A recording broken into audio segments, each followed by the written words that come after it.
This is The Reason Interview, where we go deep with the artists, entrepreneurs, politicians, and visionaries who are making the 21st century more libertarian, or at least more interesting, by challenging worn-out ideas and orthodoxies. I'm Billy Binion, guest hosting for Nick Gillespie. Our guest this week is Scott Jennings, the political analyst best known for his viral debates on CNN, where he is often the lone conservative voice. In his new book, A Revolution of Common Sense, Jennings argues that President Trump's political comeback is due in large part to what Jennings calls a common sense platform. He and I discuss whether Trump's policies on issues like tariffs and deportations are living up to that description a year into his second term. We also talk about Jennings' surprising experiences at CNN, his issues with the mainstream press, whether Trump truly stands for limited government, and what he makes of the ongoing conservative civil war between various factions on the right. And now, The Reason Interview with Scott Jennings. Scott Jennings, thank you for talking to Reason. Hey, glad to be here. Thanks for having me in. So you've been very critical of the mainstream media, and you're also on one of the most visible mainstream media networks. So I'm wondering, what is your objective at CNN, and do you think that you get a fair hearing on those panels? Well, my objective is to participate in debate. I think debate is good. I think the country was founded on debates and some muskets, but also debates. And I think to the extent that we can foster more debates in our political culture, it's going to be a good thing for America. CNN used to, years ago, sort of pioneer this. You know, this was the network of Crossfire, and then we got away from it, and there's really not that much debating content out there on the air. And so last year they decided to do this debating show, and I thought, this is a great idea, and it's worked. I think it was supposed to be a temporary thing, and then it was so popular they left it on the air, you know, and it's still going here over a year later. So my purpose is to participate in debates. My purpose is to give half or more than half or sometimes 90% of the country, you know, like somebody who can argue and articulate on their behalf. And I'm here to pop bubbles, you know. I think it's bad when we get stuck in our ideological bubbles. I meet a lot of people in this line of work who I might be the only Republican they know. That's a bad thing, okay? This is not a good thing for America. And so that's my purpose. Do I get a fair hearing? I mean, I think I make it more than fair out there for my point of view. I mean, certainly there are more people out there who would disagree with me than agree at the table, and none of the hosts agree with me, of course. But no one's ever censored me. No one's ever told me you can't articulate that view. No one's ever put a script in front of me and said you have to do this. So to the extent that I get to do what I do and say what I want to say, it happens every time. To that point, why do you think that the makeup is always you being outnumbered? Do you think it would be better if it were just 50-50? What do you think about that? Well, I don't know. I'm not a television producer. I mean, I think it actually is sort of interesting when you have one person, fighting a mob. I mean, just for television. I mean, to me, it's kind of interesting. And certainly people who are of my political persuasion like it that way. They think it's kind of neat that one guy can disarm, 4 or 5 people at the same time. At the same time, I think you could probably do quite well, putting an even-handed thing out there. But for what CNN is trying to do and what they have done, I don't have any criticisms at all, because they're the only network that actually has stepped its foot back into the idea that debates are a good thing to platform. I go all over the country. I hear 2 things. I love you, and I love the debates. I don't care for you, but I love the debates. The commonality is the debates. And so CNN and our CEO, Mark Thompson, realized this, and they decided to put some debates on the air. And most of the time, I think it works pretty well. Could you make a go of it with a totally evenly split show? Probably. But that's not what they've chosen to do. And that's, for me right now, that's perfectly fine. I do think, there could be other evolutions of this and other iterations of it. But that's above my pay grade. How do you think the legacy media is doing covering Trump this time around? Do you think it's better? Or do you think it's worse? The same? Not great. No, look, I think that the Trump broke a lot of people. He broke a lot of institutions, and he warped a lot of things. One of them is institutional media, which has decided that it needs to defeat Trump, that it needs to subdue Trump, that it needs to finally get Trump. That's different than covering Trump. And it's been that way for 10 years. And so do I think there are people out there covering him fairly? Yeah, I do. Do I think that there are people out there who are grinding axes and basically executing on a political agenda? Absolutely. And I think, look, I mean, don't take my word for it. Look at the Gallup poll. You know, they take this confidence in institutions survey every year. Trust in the mainstream media is lower than it's ever been. There's a reason for that. And so I think there is a way to cover Trump where you can tell the truth and where you can be critical and where you can shine lights. And I think there's also a way to do it where you can appear to just be grinding an axe to fit a narrative. And I think a lot of times the axe grinding and the narrative building is what you get. Right. And the show versus tell quandary. Yeah, and I also think, you know, a lot of mainstream media is very insular, and they don't really consider the viewpoints of people outside of their little bubble, and that's not good either. So, look, I think I believe. You asked me why am I at CNN? I believe in a free press and a trusted free press at that. I also believe in popping ideological bubbles, and I also believe that conservatives need to be represented in news organizations. So there's a lot of reasons for someone like me to do this. But one of the ways that they could reform themselves is to take a little bit of an introspective look at how are we covering not just Trump, but all conservatives, all Republicans. How do we cover that movement or that political persuasion versus our preference? And if they were able to do that, I think, and do it with a really critical eye, they might find some shortcomings in what they've done, and it would help explain why people don't trust them or why they have fled to independent journalism or independent news sources. And it might be a little bit of a roadmap back.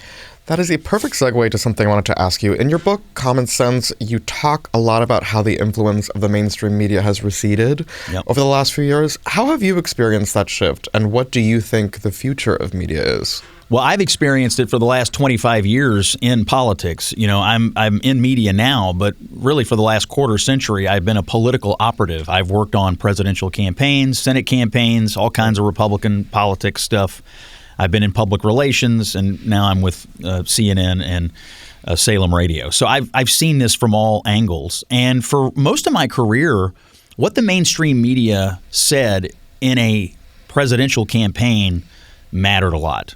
You know, the narratives that they would strike, the storylines, the vectors, what they said mattered a lot. It mattered, frankly, more than TV ads, or the paid advertising. That just wasn't true in 2024. I mean, you think about what you heard in October of 24 about the narratives that were closing out the campaign. The Puerto Ricans are mad and Harris was going to win Pennsylvania because of it, or there's a poll in Iowa, or you kept hearing these things, and what they wanted people to believe the vector or the momentum of the campaign was something altogether different than what was actually happening in the country that was borne out on election night. And so what I learned in 2024 is that probably in my career, this was the least influential the mainstream media has been in a presidential campaign cycle. Not to say that there isn't influence, and not to say that the mainstream media doesn't have an impact, but in terms of overall influence, if you look at the way Trump ran around them and did all sorts of things in alternative formats, that obviously was extremely helpful to him. And if you look at the way Harris kind of ran towards the mainstream media, I mean, all she was really capable of doing was standard issue mainstream media stuff. And even at that, she didn't do it very well. But she was not really capable of the unscripted, outside of the mainstream. The criticism of her was that she was inauthentic. Exactly. And you have to have some of that in order to participate in the new media stuff. Trump obviously did it, and his people understood it, and they kind of ran circles around it. And so they just didn't live or die by the narratives of the mainstream media. They created their own communications ecosystem outside of that. It obviously worked. And so that's why I argued in the book that it seems to me that in 2024, and I said this on election night, this was kind of the death of the political information distribution complex, which has heretofore controlled the narratives in our politics, but I don't think that's true now. We're seeing this White House prioritize some of these independent creators, smaller right-leaning outlets, which I think is interesting and good in a lot of ways. I will also say, though, some of the people who have gotten the opportunity to be in the briefing room who otherwise wouldn't have been have gotten some criticism for using the chance to kind of lob more softball questions. Like there was one guy who asked about like, will big balls get the Medal of Honor or that kind of thing. And so I very much agree with you that the mainstream media has squandered a lot of credibility by being very deferential to one side, and very obviously so. And so I'm wondering what you think the right's role is in rectifying that.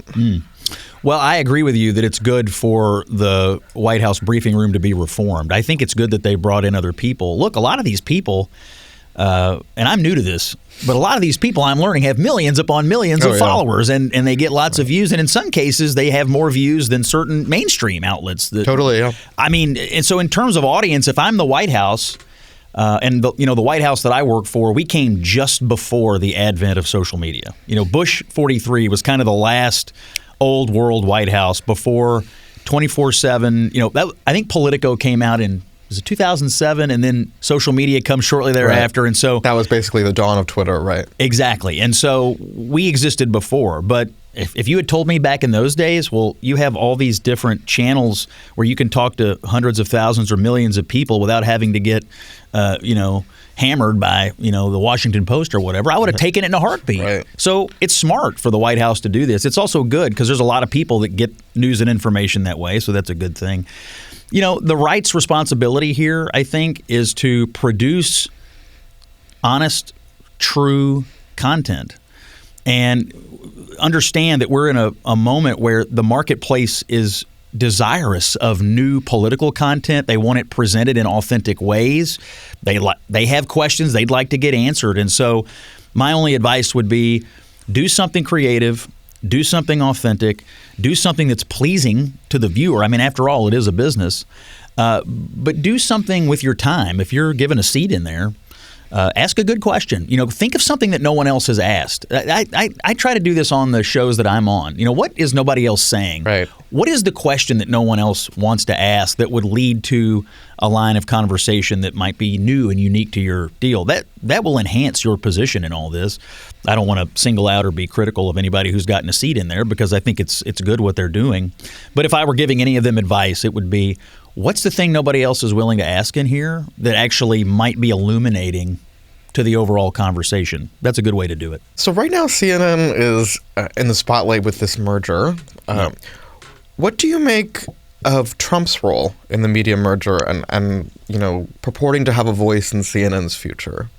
He has lots of opinions about lots of things in the media business, and that's not going to stop. He's a showman, after all. I think it is hard. He's a television producer. Right, exactly. In just some of the interactions I've had with him and observing him over the years, I think he had one of the most successful television shows out there. He knows a little about the TV business. And so I'm not surprised that he has opinions about it. And, of course, the federal government does have some regulatory oversight here in terms of how this goes. So I don't really know how to answer that other than to say, not surprised Trump has an opinion. And it's a little bit above my pay grade about, when you're talking about this amount of money, it's way above Scott Jennings' pay grade. But I don't know who's going to own it. I don't know what it's going to look like. But do I think Donald Trump is going to continue to voice an opinion about what he sees on CNN? 100%. I assume you will not answer this, but I'm going to ask it anyway. Do you have a preference on who gets it? I do not. I have no answer for that question other than to tell you that I'm quite happy with my deal and quite happy with my role. And as I said earlier, for all the criticisms of the right of CNN, some warranted, it was CNN and Mark Thompson who brought back the debating format that ultimately put conservatives in a position at CNN to articulate our viewpoint. And look, I think that show and what we've been able to do there has actually made CNN safe again, for some conservatives to watch it and to come back on it. I've noticed since we put that show on the air, there are now more Republican elected officials who are willing to come on and do interviews and do things. And so you've been there since 2017. Did you feel like they were skeptical before of coming on? Yes. I think we went through a period where a lot of Republicans did not want to come on. They didn't feel like they were going to get a fair hearing. And I think we were having trouble booking Republicans at one time. I mean, there were always, a person here or there. But now it feels to me, and I don't have any metrics to back this up, it just feels to me now like there are more Republicans willing to engage with CNN. I attribute some of that to what we've been doing with the debates. because it shows that CNN actually does have a commitment to allowing people with authentic conservative views to voice those views and not feel like they're just going to be shouted down or run out of the room or, maligned for 8 minutes or however long they're on there. So I'll just say, however this goes, whatever happens, it is CNN right now that's giving the American people debates, and I don't think anybody else is doing that. For the listeners who are very online, they may know that sometimes there is like a gossip cycle when you are pictured with someone like Caitlin Collins or something like that. Before we move on to politics in general, can you just talk about the relationships off the camera and why you think that animates people so? Yeah. Well, first of all, the people who work at CNN. We're very collegial internally. We have a community. In fact, it's one of the best parts of the job, actually, is the people who've been there together for a number of years. We spend a lot of time together. And in some cases, we even travel a lot together. My two best friends at the network are Van Jones and David Axelrod, interestingly. Staunch Dems. Yeah. And I love them both. Yeah. And have really benefited, I think, from knowing them and David Axelrod was an Obama guy, right? He was Obama's chief strategist. Right. And Van Jones, is one of the most prominent left-wing commentators, Obama White House staffer, and has been aligned with a lot of left-wing causes and organizations. But I think they're both – look, I think the best debaters and commentators have experience, are thoughtful, they listen. I mean, you can always tell the difference between the good and the bad out there, the people who can only sort of say what they wrote down in advance versus the ones who listen and can engage in the debate. Van and Axe are debaters, and they listen and then they can react. Those are the best kinds. But off the air, those are my buddies. And with the anchors, I mean, I have a great relationship with the people that I'm on the air with. I mean, I think we have some interesting and sometimes heated exchanges. But I respect what they do. I think they respect what I do. And the community of CNN has actually been a quite pleasant thing to be involved in. I want to talk about the changing GOP. It's something that's always kind of fascinated me. And I would like to preface this by saying I do not mean this as a gotcha. In preparing for this interview, I saw that in the 2016 election, you weren't necessarily Trump's biggest fan. 9 years ago, correct? Exactly. And you were worried that he might have some authoritarian tendencies. What was kind of and I think for the record, I mean it when I say I don't want this to be a gotcha, because there are a lot of Republicans who share that, our vice president being one of them, who has kind of had this evolution over time. And I'm wondering for you what that journey was like, if there was like an aha moment, if there was something that really changed your mind, or if it was gradual. How did that happen for you? Well, in 2016, like a lot of Republicans, I didn't really know Donald Trump other than just Donald Trump, the entertainer, the businessman, whatever he was. Yeah.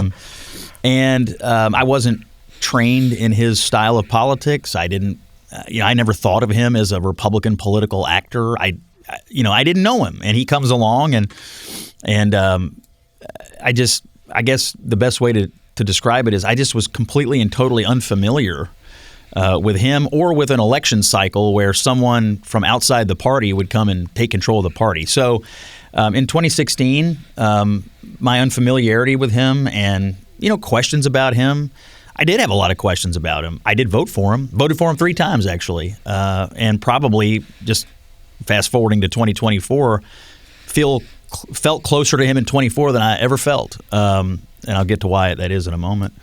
But back in the early days, I, along with millions of Republicans, were somewhat skeptical and didn't really know what to make of it.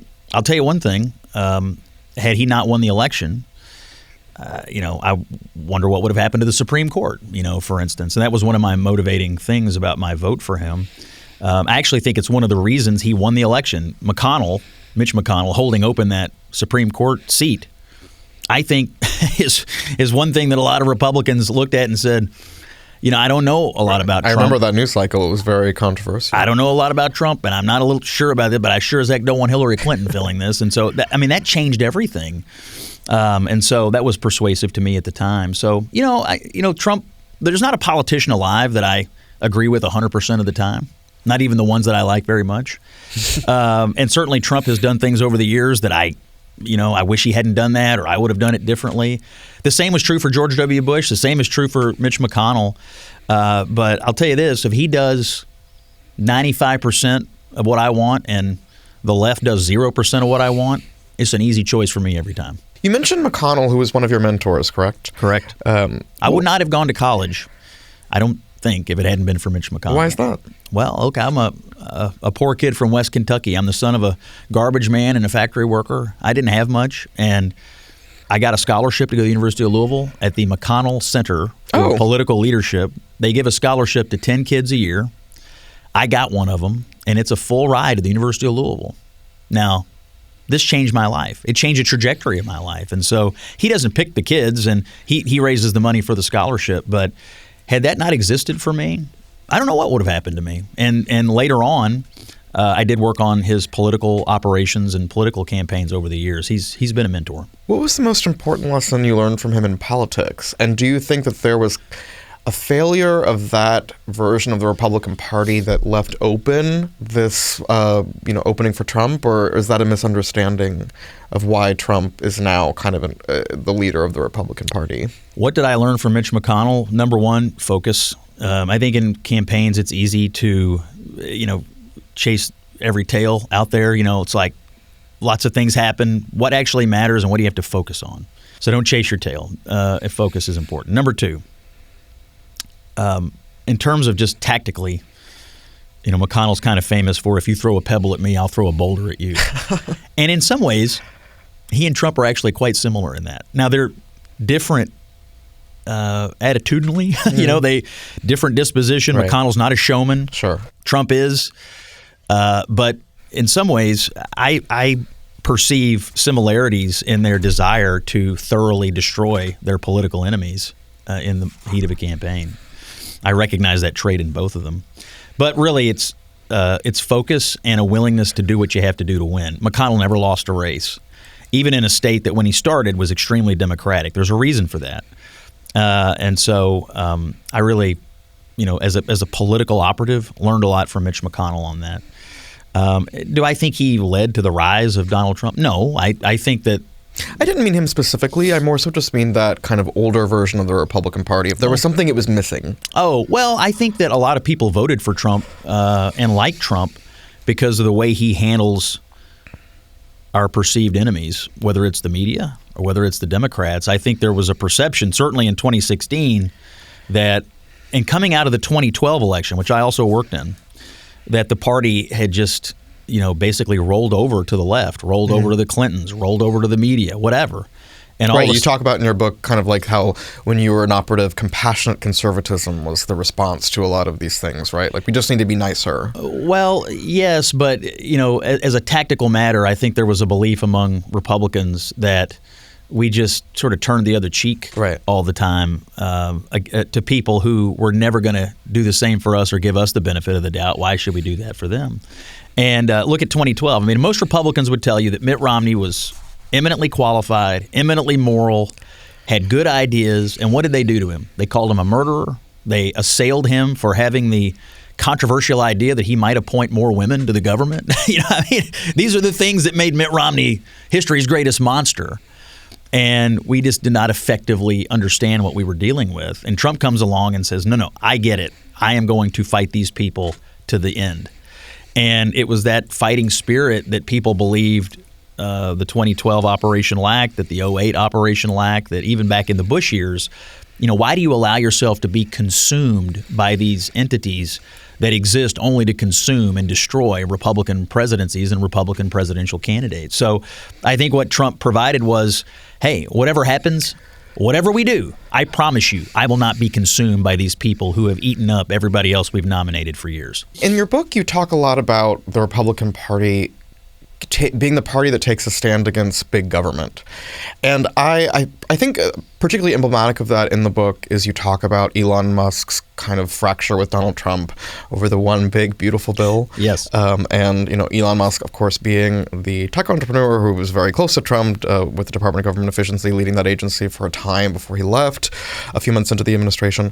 Elon Musk famously said that a bill can be big and it can be beautiful, but it might not be able to be both. Yeah. What do you make of that? The criticism, I guess, of the one big beautiful bill was that over 10 years was going to raise the national debt by somewhere between 2.4 and 3 trillion. Is that compatible with a party that wants to spend responsibly? Well, the White House disputes that. I mean, the White House disputing of that is, look, we're locking in permanent tax rates, we're deregulating energy, we're creating effectively an engine for more economic growth, which will create more tax revenue, which will not explode the debt. That is their counterpoint to your argument. But Elon, I interviewed him for the book on Trump's 101st day in office. And I could tell he was a little bit out of shape with Washington generally at the time. I don't think he believes he found anyone in Washington who shared his urgency for all the things, particularly fiscal, that he thought were going to lead to the downfall of the country.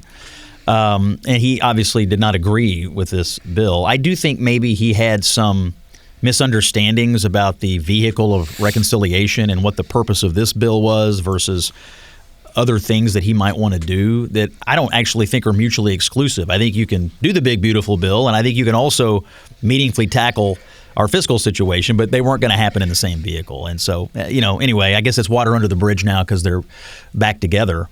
But I think just to focus on the book for a moment, my impression of Elon is that he believes one of the things that is going to lead to the downfall of America is this debt that we have, and that it will lead to the devaluing of our currency, and that this will put us into a fiscal spiral when combined with mass migration, when combined with low birth rates. You can see these huge forces rapidly leading to the decline of America. That's what he believes. But a lot of it is wrapped up in the idea that, we have this debt, we're not dealing with it, no one here cares about it all that much, and I'm kind of frustrated with Washington over it. Right. I edit an economist for Reason named Veronique DeRougy, who's a very talented economist at the Mercatus Center, and she wrote something along the lines of, and I would wonder if you'd agree with this, being a former political operative, the House agrees to spend $1, the Senate agrees for $2, and then we end up spending $3. The idea being that somehow spending is just, what is the solution to that? Well, the one issue that we've never sort of dealt with is, okay, like 3/4 of federal spending is non-discretionary. It's basically on autopilot. And then you have like 1/4 of it that's discretionary, so you can adjust that and change that. But if all you're ever dealing with is the 1/4 that's discretionary and you don't ever touch the non-discretionary piece, you can see how you'll never meaningfully get your arms around it. Ultimately, if you really wanted to tackle this, it's going to require some pretty massive structural changes in entitlements and other things that are effectively just on autopilot right now.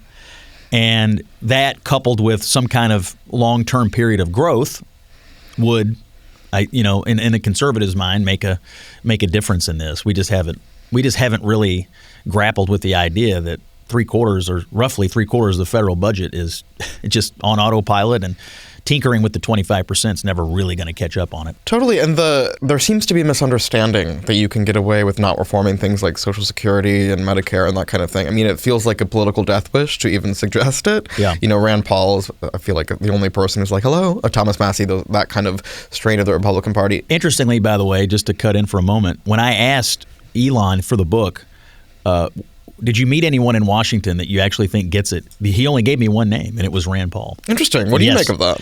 Well, they're both more libertarian, right? They come from that wing of the conservative thinking. If Elon, I didn't really ask him what he considers his political ideology to be. I assume he would describe himself as more libertarian than anything. But that was the one person that he named, but then again, they tend to think about our fiscal situation in more drastic terms than the average, other Republican, or at least more drastic terms than what they're willing to say about it. Plus, you have Trump on top of all that, who's made a long-term campaign promise. I will not cut Social Security and Medicare. That's not something I'm interested in doing. He got ahead of that early on and has really never wavered from it. There was one quote from Elon Musk in the book that I wanted to see if you... I wasn't sure what he meant. He said something to the effect of not all Democrats are criminals, but all criminals are Democrats. What do you think he meant by that?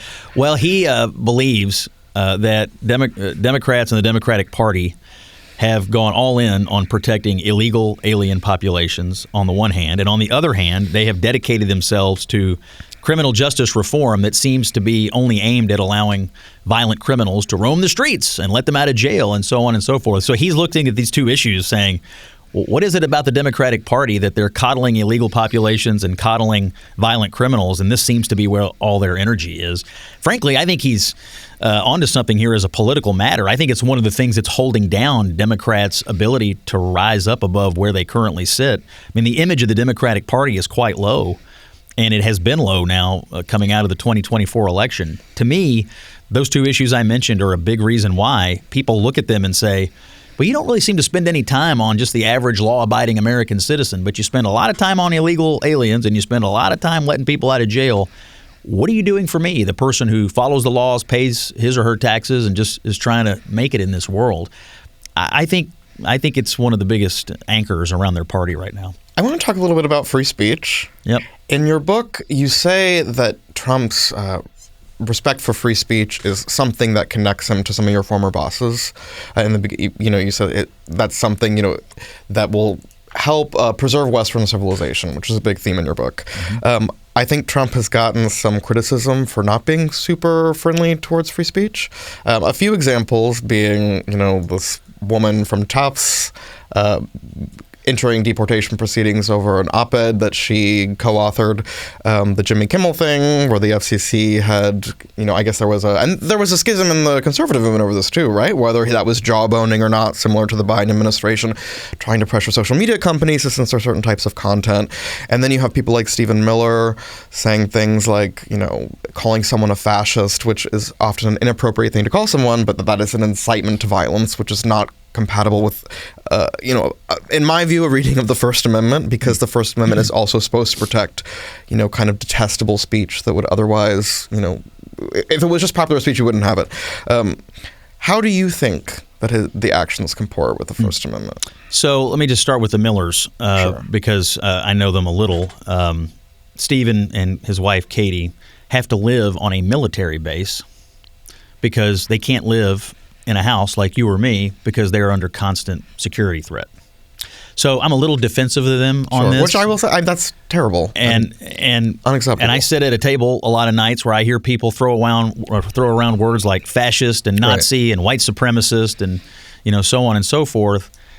And that's the go-to insult to people who they just politically don't like, and they often ascribe it to Stephen Miller and Katie Miller, and I think it's wrong. And so I think their perspective is quite different than mine and yours, which is, gosh, is it an incitement to violence? I don't know. I'm the one living on a military base because I can't raise my children out in the open. So that's number one. And look, I think if you look at some of the violent attacks that have emanated from the left, I mean, they tend to use the language that you just used, either etching it on the bullets or, in describing their worldview. I'm going to get the fascists, there does seem to be a connection between that language and the violent attacks.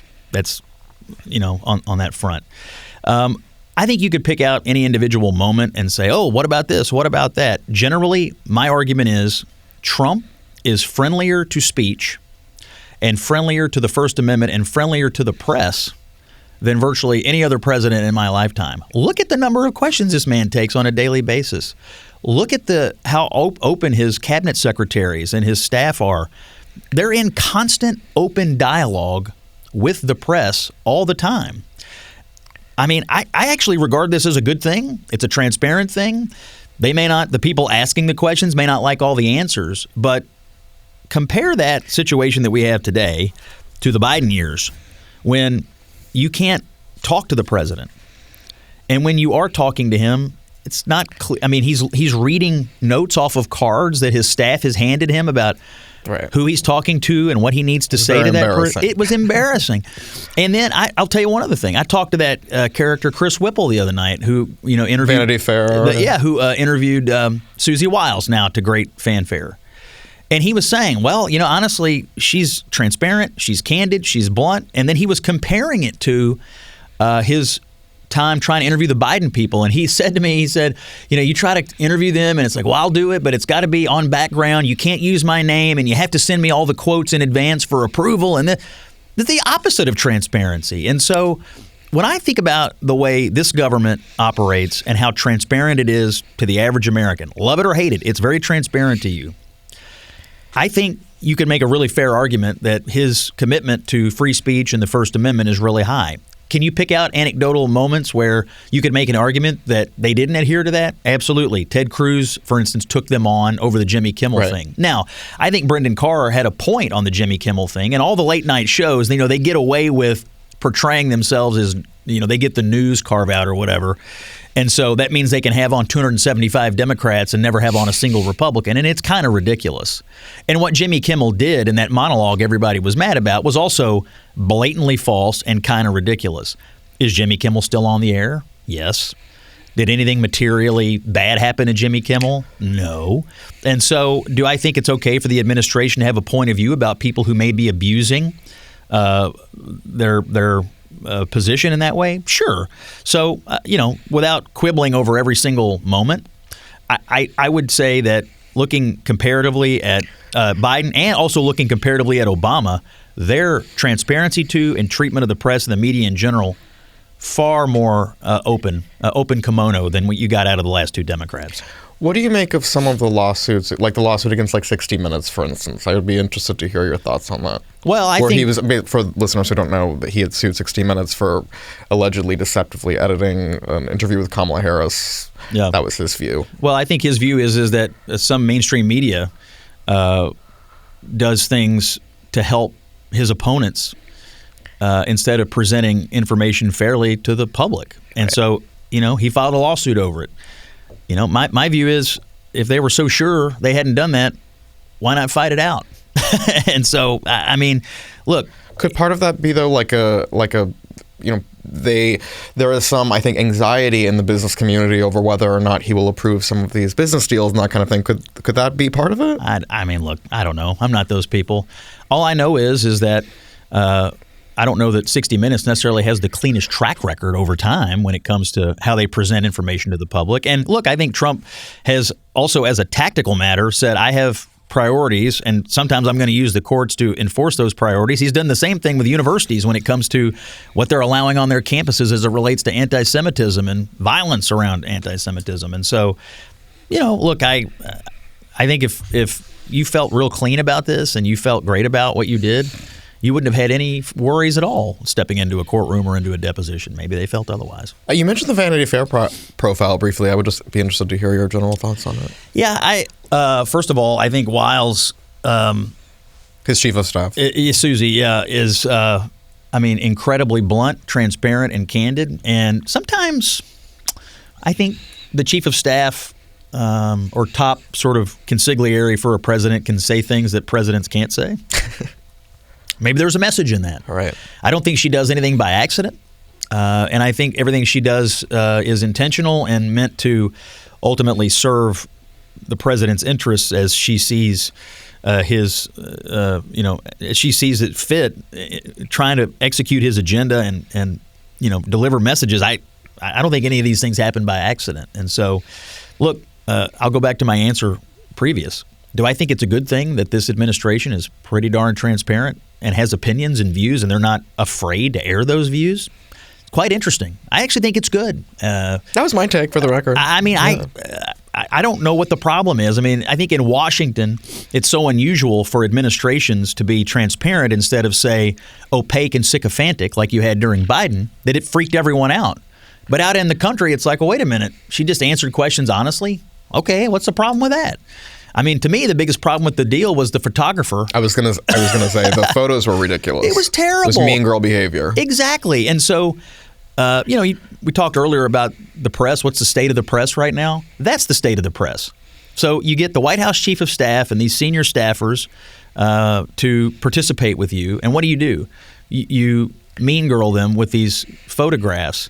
Doesn't that just prove to the average conservative that there's no reason to engage with the mainstream media? Here the Trump people show up and say, okay, we'll do it. We'll participate. And you reward that behavior and that attitude with, putting like a super close-up picture of Caroline Leavitt in there. It was ridiculous. See every pore. Look, so the next Republican administration, whoever that is, J.D. Vance or whatever, and Vanity Fair is going to come calling, what would you say if you were their press people? Look what they did to Trump. They're going to do it to you too. And so I think there's a lesson in this for the mainstream media, which is, do you want engagement with Republicans or do you not? Because that kind of behavior tells me perhaps you don't. Another interesting part of your book was the idea that Trump essentially would workshop policy at crowds instead. Yeah. You had talked about your experience with polling and how it's very unreliable or not very, but it can be unreliable, and how he would kind of workshop ideas and measure the applause. Yeah, which is interesting to me. There has been some polling that has come out recently that Americans, though they voted for Trump in large part on his immigration policy, are uncomfortable with some of the deportations and the kind of, very muscular approach to them. I think the last poll that came out was from Pew Research, and it's 53% of Americans are not so sure about it anymore, which has been steadily growing. Does that mean that he should change course? Well, first of all, I think Americans are being lied to, frankly, about what they're doing with immigration.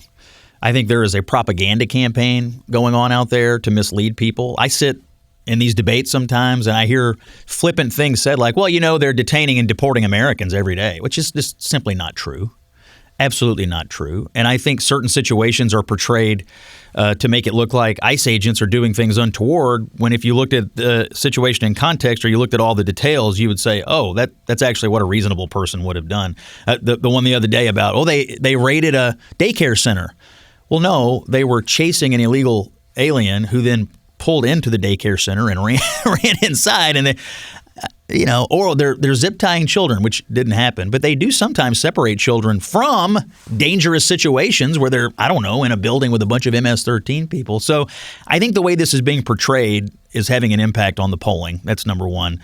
Number two, I think if after 10 years you're unsure about what Donald Trump's intentions are on immigration, I don't know what to tell you. I mean, this is the number one motivating and animating issue for this man since he started his running for president back in 2015. He has signaled forever that he intends to deport illegal immigrant populations, that he intends to close the border, and that he intends to force existing laws. We haven't passed any new laws on immigration since Trump became the president. 0 laws. We are simply enforcing the ones that are on the books. And my personal view is it's still his best issue. It is still the expectation of the people who voted for him that he would do this. And I think he's up against quite a propaganda machine right now to portray what ICE is doing as something untoward or illegal or un-American, when in fact all he's really told them to do is simply enforce the existing laws.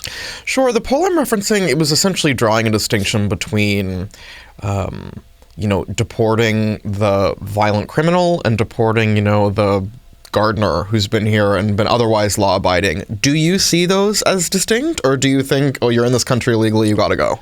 Well, look, I think they're two different kinds of people, and I think they are deporting violent people. Again, I think part of the propaganda of this is to say, they're ignoring the violent criminals and they're only deporting. Yes, they have definitely deported some violent criminals. 100% they have. So, but do I think they're two different kinds of people? Yes. I think the question for them, and I'll put myself in position as defending their position, which is to say, how permissive do you want to be? Because a permissive attitude on any part of it then emboldens people to come here. And I think they would argue that the permissive nature of our immigration enforcement is what led people to come here by the millions in the first place. And so when you start to loosen up on it and say, well, you might be okay if you came here, or, well, this kind of person might be okay if they broke our laws, then all of a sudden you get back to a permissive situation where people start showing up saying, well, maybe I'll fit into one of the permissive categories. I don't think it's unreasonable for them to assume that any permissive attitude would immediately reopen the floodgates. So, I give them a lot of latitude here because they inherited a complete and total mess. The border was open. Millions of people came here. Also, look how hard it is to get rid of people. I mean, Kilmer Abrego Garcia somehow is still in the United States. The man's seen 20 judges, has an existing deportation order, and all sorts of bad evidence, and somehow is still, the so-called Maryland man is somehow still here in the United States.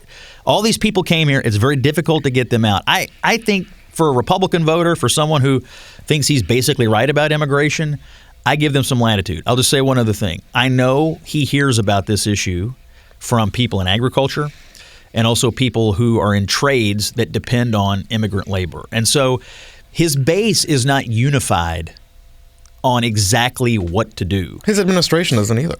Yes, he's got different voices in his ear, internally and externally, about what to do and how to do it. And there have even been stories in the first year where it sounded like there were internal deliberations, specifically when it comes to agriculture, about, okay, well, what do we do about this particular sector? So even, I think, in his own mind, he's probably hearing from people who are saying, like, well, we like basically what you're doing on immigration, but you're going to have to carve out X so that we can continue to do, this kind of business. I know he's hearing about that. I don't know that they've really settled on that internally about how to deal with it, but this is a situation where Trump has a pretty large coalition, and on this issue, I think there's a lot of agreement that it was broken. There's a lot of agreement that he needed to do something about it, and there's some disagreement about, okay, what to do about it as a prescription here, because there are some of interests inside of his coalition that probably tend towards more permissive than deport them all. Right. I will add, with the Kimara Abrego Garcia case, I mean, that was initially because he was deported to a country that he was not supposed to be deported to, correct? El Salvador. He had withholding of deportation from that country, which has made this process longer than it otherwise would have been. I feel the need to. And why did he get a withholding? Because he claimed it was unsafe for him to go there. Okay. I mean, look, I don't want to make the whole interview about this particular case, but to the average person, this is ridiculous. The guy came here in like 2011 or 2012, lived in the country illegally for 13 years. At some point got a deportation order. Still was somehow living in the United States because they argued he couldn't go back to where he came from. And since that moment, his lawyers, I guess successfully, have argued he's not able to go anywhere else either. That's how hard it is to get rid of one illegal alien who is clearly, not an upstanding, well, citizen's not the right word. He's clearly not an upstanding person, if you believe the evidence that's come out against him in a lot of different fronts, and yet still in the United States. So I see why Trump gets latitude from people on immigration, because they look at that case and they say, I don't get it. If you came here illegally and you lived here illegally, and yet you did get due process because a judge saw your case and gave you a deportation, or even if the Trump people messed up by sending him back to one country, why isn't he being sent somewhere else? And then at the same time, they look at a United States senator like Chris Van Hollen of Maryland, who spends his time flying down there to meet with this guy. I mean, he's an illegal alien living in Maryland. This is not your constituent, okay? Like, this is not who you are elected to represent, and yet you've made this your cause of the year. I think it's confusing to most Americans. I do think if there's one thing we can agree on on this issue area, it is that the immigration system is incredibly red tapey and bogged down by an enormous amount of cases and not enough judges. And I think that is something that would be Republicans, Democrats, Libertarians, whatever, would be interested in addressing that. Well, look, also, it's not just one judge or one part of it. In Wisconsin the other day, you had a state judge in Wisconsin who was convicted of helping an illegal immigrant, an illegal alien, in her courtroom. Right, avoid law enforcement. Evade ICE. And this happened back in April. And all the liberal legal intelligentsia came out and said, oh, this will never make it to a jury. This is an outrageous abuse of power. Now, she was convicted of obstruction. She may go to jail for 5 years. So you have elected judges in certain places who think it's their job to help illegal aliens somehow evade federal law enforcement.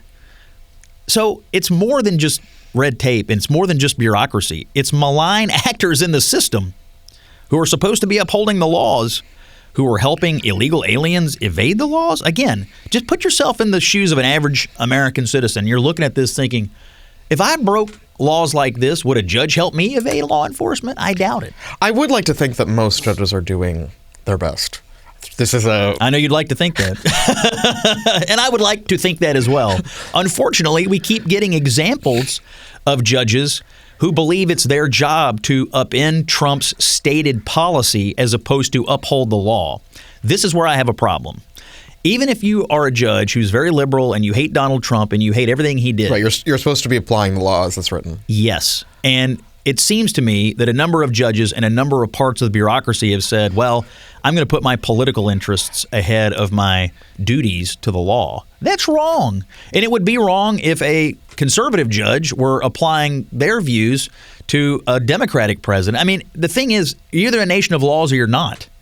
And in this case, we have parts of our judiciary that have decided, I'm applying politics. I'm not applying the law. And it's happening even at the Supreme Court when you look at the decisions and the renderings of Ketanji Brown Jackson. I mean, she clearly believes she is put there to be a political actor, not apply the law. And she's pretty open about that.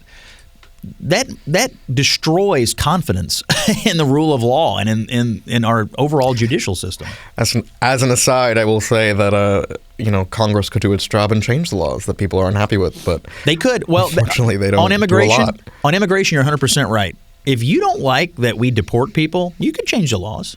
That's always my argument. Is that the Congress is supposed to be the ones making that call. Trump has passed no immigration laws. He is enforcing laws that have existed and that he inherited. And somehow people are mad at him. I interviewed Todd Lyons, the director of ICE, acting director of ICE, earlier this year for my radio show. He's been with the agency for a long time. He told me during Biden they were instructed not to enforce the laws.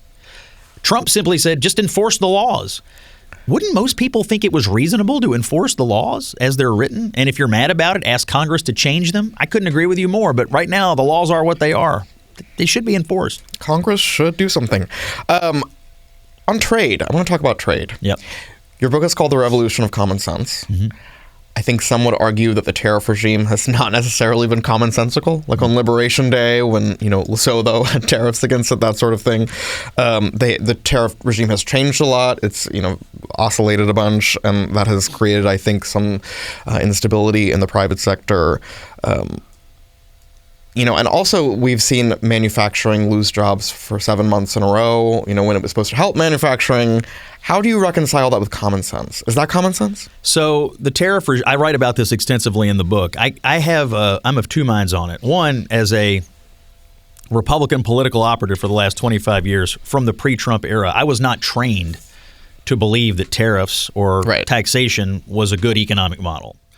We believed in the Ronald Reagan theory on this. This was the way the party had existed for decades before I came along and certainly after I came along. So I write about that in the book. On the other hand, as someone who grew up in rural western Kentucky with parents who were in and out of factories and who dealt with layoffs and dealt with sort of the hollowing out of our manufacturing economy, I understand the impulse to try to do something about that and the impulse of some voters to look at the situation and say, well, they told us that if we engage in all this free trade, it would inure to our benefit, but all we've ever seen is job losses and outsourcing and so on and so forth. I also understand that. I personally lived it. So, and I also think that it's true that when it comes to Republican orthodoxy, this is the area where Trump has changed it the most. I mean, I can't think of another area where he has... it's kind of 1950s protectionist Democrat vibes. It is, 1990s protectionist Democrat. I mean, look, a lot of the Clinton, my dad's one of them. I write about him in the book. A lot of the biggest Clinton guys, the Union Clinton guys, are now the biggest Trump guys. I mean, we sort of the Teamsters and that kind of thing. We inherited all those people and some of their economic theories. And so that's the biggest change to the Republican platform is Trump's belief in tariffs. I think in his heart of hearts, if he could reorganize everything, there'd be no IRS, there'd be no income tax, we'd just be a tariff-based nation. We would do everything based on tariffs. That's what he believes. He's, by the way, never going to change. Well, he's believed that since like the 70s. It's his longest held belief. Yeah. It's his most deeply held belief. And even though he's negotiated around the edges, he would also tell you it's not just an economic theory. For him, he would say that most of the peace agreements that he's negotiated this year have been based on the use of or threat of the use of tariffs. He would say it's a tool of diplomacy and it's a tool of just the projection of American power to be able to level and levy tariffs. By the way, I don't know what the Supreme Court's going to do on this. The arguments did not go well for the administration. They haven't rendered a decision yet. We'll see what happens. But I'll tell you this, if they throw it out, he'll be very unhappy. Like it won't be pretty. I wouldn't, if I were John Roberts, I wouldn't check my Twitter that day. So for me and a lot of Republicans, reconciling this has been interesting because on the one hand, it's not traditional conservative economic theory. On the other hand, a lot of our constituents actually believe somebody's got to do something about the hollowing out of middle America. And so it's probably one of the things I've had to, think about the hardest in terms of how am I going to debate this? How am I going to argue it? It is one of your longer sections in the book. Yeah. Well, and I think for a lot of Republicans, it's the thing they've had to sort of learn about the most and come to grips with the most with Trump. he has basically done most of what you would expect a Republican to do. Cut taxes, reduce regulations, put conservatives on the judiciary. I mean, these are all things you would expect a Republican to do. On tariffs, that's the one thing you wouldn't expect a Republican to do. And so to absorb that and to learn about it, I get the theories behind it. He would sit here and argue to you that we're bringing in all this revenue and it's going to help us do a lot of different things. And so we're going to have to see how it works out. I will say one more thing about it, and that is what they're doing overall with the economy is not a quick fix thing. I think people, I used to have a boss years ago in politics that said, instant coffee ruined the world. People wanted an instant fix to a very, very deep hole. What they're trying to do is completely reorganize our economy and reorganize the way we do business with the rest of the world. This will take a very long time to fully flesh itself out. And that may not comport with what voters want in November or what they decide they want in November of 2028. But I think what they're doing was not designed to work in 30 days. It was designed to work over years. And they would say, look, of course it's designed to work over years because it took years to dig this hole for America's manufacturing economy. It took years to dig this hole in forgotten America, and it's going to take us years to dig out of it, but this is the way out. Again, the great question in politics is whether you're right or wrong is almost irrelevant. It's whether the voters are patient enough with your solutions. And in this case, what they have put forward is a long-term restructuring of our economy that, again, may not ultimately comport with the patience level of American voters. Relatedly, there's a quote that sticks out to me from Trump that he's said a few times about how, you don't need many dolls. You just need $2. Every kid, you don't need $20 or whatever. To me, that is somewhat of a tacit admission that in order for this to work, you kind of have to go with less. What do you make of that? And is that a viable political platform when everyone's talking about the importance of abundance? Yeah, if I were advising him, I would tell him I don't think that's the correct communications vector on this. I actually think he has good arguments for what he's doing. That is not the best one, is my view. I want to very briefly talk about DOGE. You're talking to a libertarian magazine, so this was a... great idea for you. Made us hopeful. Why do you think it kind of didn't work out as promised? In the book, I think the number you reference is saved about $160 billion, which is, as you know, better than anyone, a drop in the taxpayer bucket. Yeah. Why did it not live up to its promise? This morning I read that they're now saying it's over $200 billion. I haven't looked to see what the latest savings are, but that's the latest from the administration. Here's what I think. I think that the public relations of DOGE, and I say this in the book, was probably the worst it could have been. If they had really wanted to maximize the impact of DOGE, some of it would have been PR and political, meaning we have to immediately involve the Congress in this, we have to immediately involve the public in this, and we have to do it on a rolling basis. I think the impulse behind DOGE was exactly correct because people inherently know the government spends too much money and on a bunch of crap that no reasonable person with common sense would spend. Right, you outlined several kind of crazy projects. Well, Trump did it in March when he spoke to Congress. That was one of the most effective parts of his speech. We spent this here and this here. Nobody knows what that is. Nobody knows where that is. That was brilliant. So I think they missed an opportunity to ingrain this in the political culture in Washington in a way that they could have. I think there were Republicans on the Hill who wanted to be part of that, and they set up a DOGE caucus or whatever. But if it had been me, I would have been doing a weekly, every Thursday afternoon, we're going up to the Hill and give them our latest stuff. That would have sort of forced it to become part of the ongoing culture of what Republicans would do when they're in charge. They didn't really do that. Number two, again, I'll go back to what we talked about earlier. I think they were only dealing with the discretionary pieces of the government. DOGE did not get into the non-discretionary part of the government. And if you were going to DOGE the non-discretionary part, it would necessitate political buy-in from the Hill. Right. So I think, look, I still think it was a good project. I think the impulse is correct. I think the American people want it. I think getting rid of some of the things they did was great. I think more could be done, but to get to the non-discretionary pieces of the budget would require more political buy-in from just a project that was set up within the executive branch. And we'll see what the next administration wants to do with it, if it's a Republican administration, I think they need to keep going. I think when you hear these things that we spend money on, people go crazy. It's like, okay, I'll tolerate a lot of things, but, transgendered operas in Peru or whatever, like, why, what am I doing here, It's a good argument. It's a great political argument, and it creates within the public the assumption that, well, if they're doing that, what else are they doing? The other thing about DOGE that never got the PR that it deserved is they actually did have, I think, a tremendous impact on some IT systems and some of the way we were doing technology in certain cabinets. A cabinet secretary, Lee Zeldin, told me for the book that those DOGE guys were able to streamline a bunch of systems within EPA that allowed them to get to a bunch of constituent service issues that had been backlogged forever, and they were able to work through it because of a streamlining of the system. That's a good thing. So they never got the credit and the PR that they deserve for that. So overall, I'm still pro-DOGE. I'm still somebody who thinks we spend too much. We spend 54% more money right now than we did just pre-COVID, and I don't feel like my government's 54% better than it was, and I bet you don't either. And I bet most Americans would not agree that the government is 54% better than it was just pre-COVID. So there's more to do here. But again, to really fix this, we're going to have to DOGE the non-discretionary stuff. And that's going to be hard. It's going to be hard political conversation to be had. And that's why it's hard to do, because, once you get into that stuff, it gets pretty thorny out there in the middle of political campaigns. I remember when I worked for Bush, he tried to get into it on Social Security.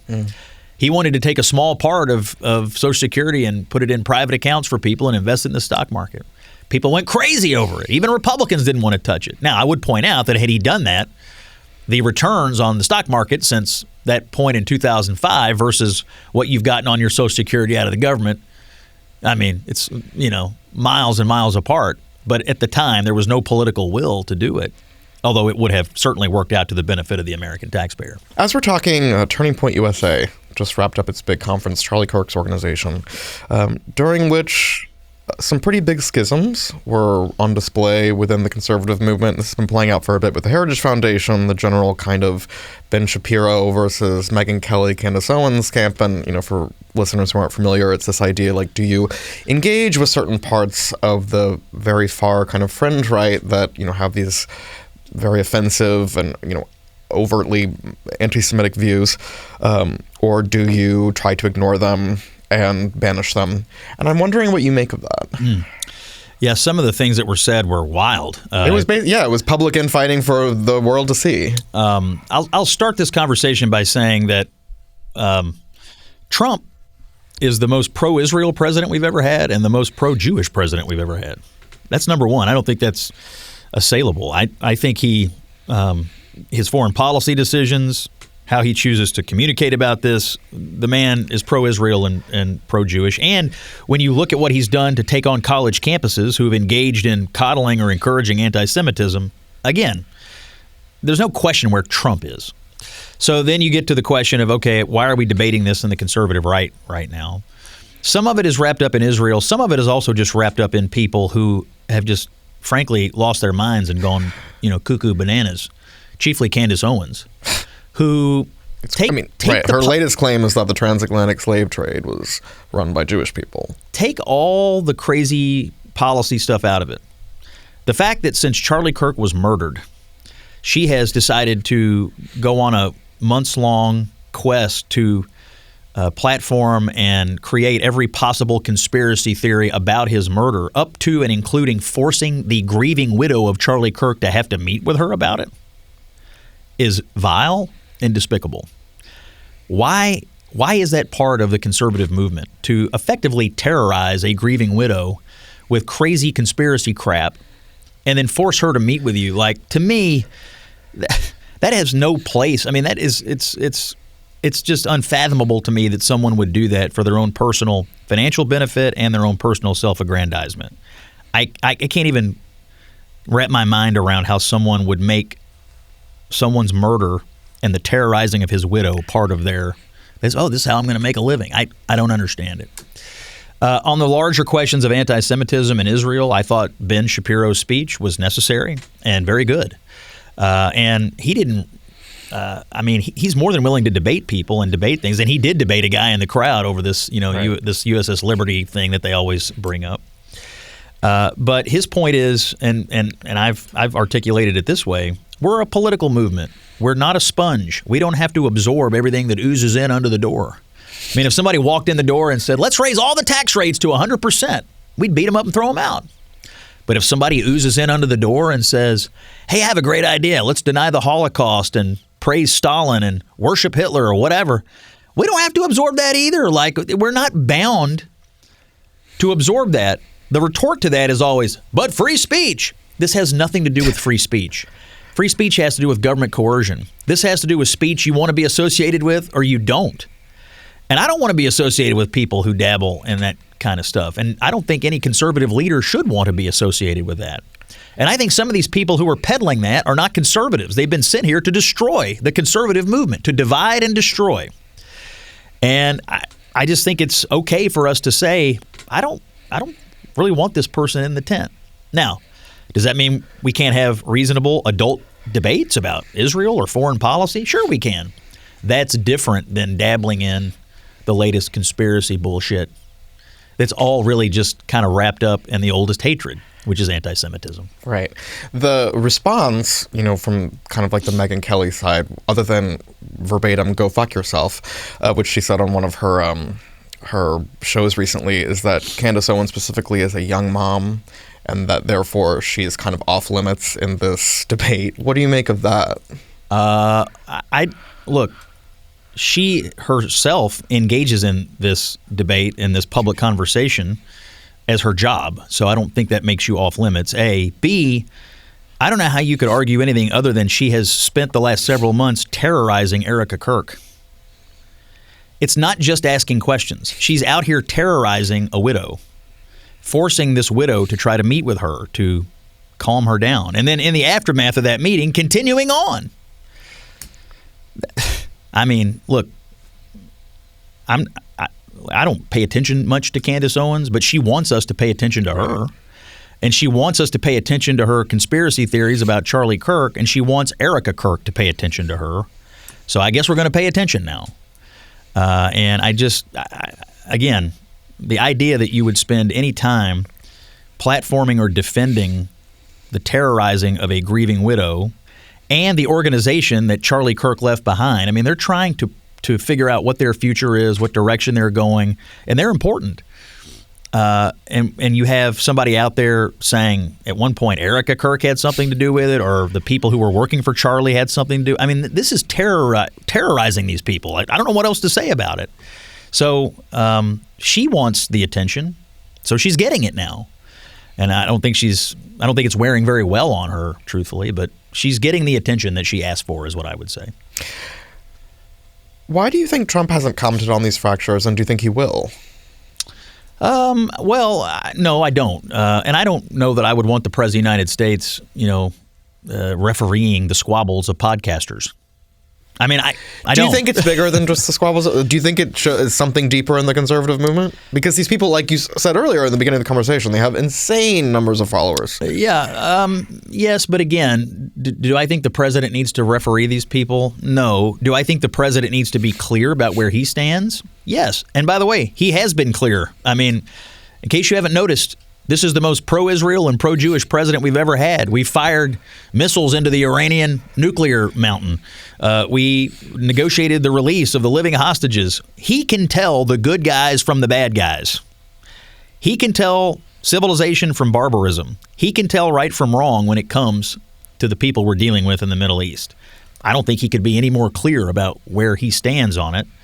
And, some of these people, by the way, who are trying to foment this anti-Semitism or, this crazy conspiracy stuff, I'm not sure they voted for Trump. I mean, the one kid, Fuentes, I'm pretty sure put out a post in 24 saying he was campaigning against Trump at one point. So, again, I think Trump's been pretty clear about where he stands on all this and where we go from here. I mean, my only advice to leaders is, listen, there's some people you want to be associated with, and you do want to build a big tent, and coalition building is important, but that doesn't mean you have to have everybody in the coalition, particularly people who are ultimately sent to divide and destroy your movement and to turn other people away. As I said earlier, this is a libertarian magazine. So where do you see the most alignment with libertarians and potential to work with them?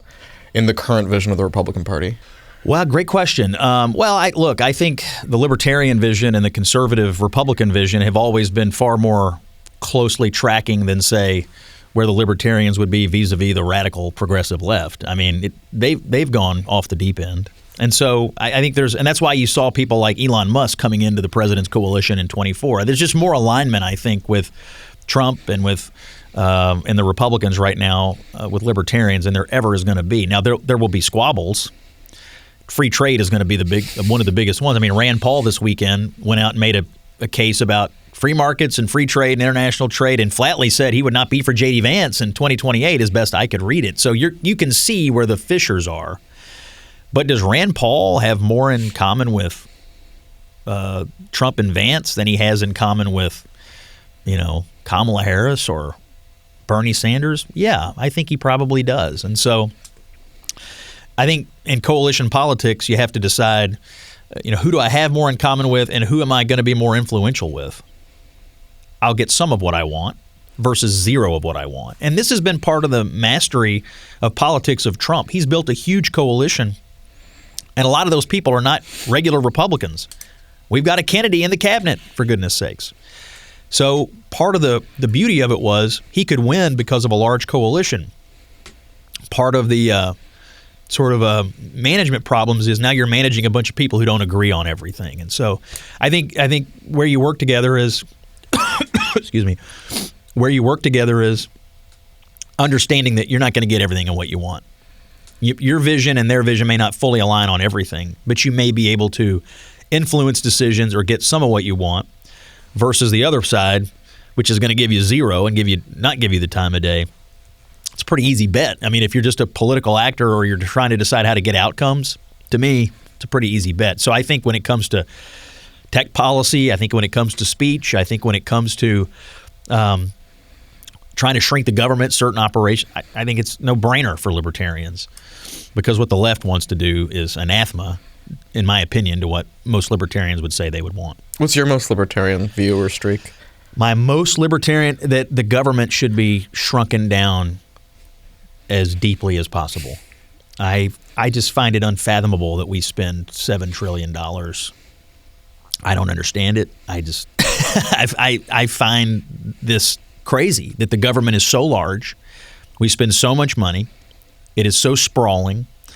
And within it are bureaucracies that often work at cross purposes of the political elected leadership. It's crazy to me.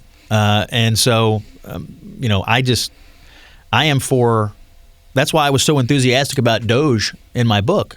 I love this idea, and maybe it didn't do everything we wanted it to do right out of the gate, but this was a first step in maybe reclaiming some sanity when it comes to the size and scope of government. Again, before COVID, we spent like $4 trillion. Now we spend $7 trillion. That wasn't that long ago. You can see how this spirals out of control. And all it took was really, a pandemic and then a Democratic administration, and voila, you're 54% larger than you were. It's unfathomable to me. So my most libertarian thing is I just would love to continue to shrink and destroy vast parts of the federal bureaucracy. On that note, Scott Jennings, thank you for talking to Reason. Thank you very much.